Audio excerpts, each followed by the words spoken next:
I agree with you, so let's see how that evolves. Last summer, in terms of meta and everything else, our expectations were turned upside down. And since we are halfway through our LEC spring season, we wanted to make the unpredictable split maybe a bit more predictable with the help of our analysts. And we're going to look at some key teams and discuss if they have over or underperformed based on the preseason expectations. So the question is, where would you place them? And are they overperforming or underperforming? You get to vote as well if you're in the LEC Discord. If you're not, you can go to discord.lec.gg and you can vote over or under. Our first team is Fnatic. Sheepy, under or overperforming? So for me, Fnatic is always an exciting team. I mean, we have a long history with them as well. And I mean, as an organization, you always expect Fnatic to be at the top, same as G2. You just do. From a player caliber, same thing. I think all of the players are just individually so good. They're top 3 in their positions for sure. So I was expecting that as well. However, what was really surprising for me is that start from the split, they're just starting to gel together so well. They have a new coach as well with Yamato, who has like his own style of coaching as well. So that all of that works together and they're actually in the top 3. For me, it's like an overperformance because I'm expecting that much later, maybe in the end of spring or like beginning of summer. Yeah, I think what was so interesting about this team was they came in and it was super explosive. It was very divisive. A lot of people saw them taking every fight that was thrown to them or even looking for some on their own. And it was like, wait a second, Fnatic, slow things down. That's not the way you wanted to play. But like you said, they gelled together because Fnatic said, no, this is how we want to play the game. We don't care if we're making some of these mistakes because this is our style. And when we look at the conversation of our teams finding their style, Fnatic have very clearly identified theirs. Talk to me about their style in 3 words. Aggressive, fight all the time, and wide whippo.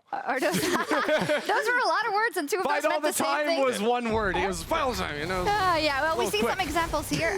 How much do you think, in part, the fact that Whippo, who's always been kind of a pop-off player, but sometimes also didn't in some games, how much is he becoming integral to the success of this team?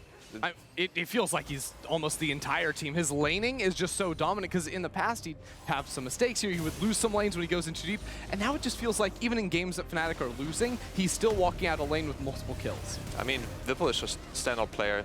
This year especially. I think before that, I was never really sure if Vipul is, you know, like so consistent. What are you going to get? Yeah. Yeah, because we also had Source before, who was like the pinnacle of just very, very, very clean gameplay, used the OTPs effectively.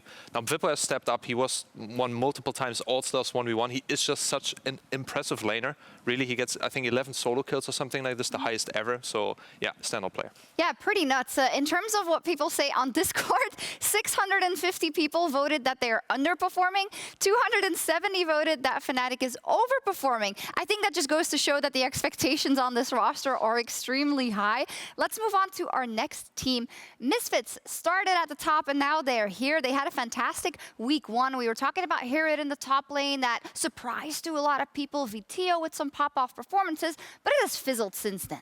Yeah, no, it's a bit odd because you look at the games that they won in week 1 and it was wins against Mad Lions and Fnatic, and after week 1, that sounds great, right? But those teams also took a little bit of time to find their groove.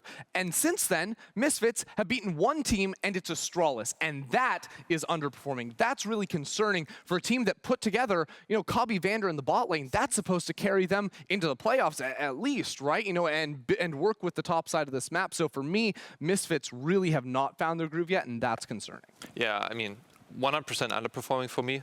Misfits as an organization is already longer a part of it. I think the way that they structured their team is really awesome. They have a lot of talent. I mean, Herod won LFL, went over to Turkey, won there as well. Like, it's just a standout talent by itself.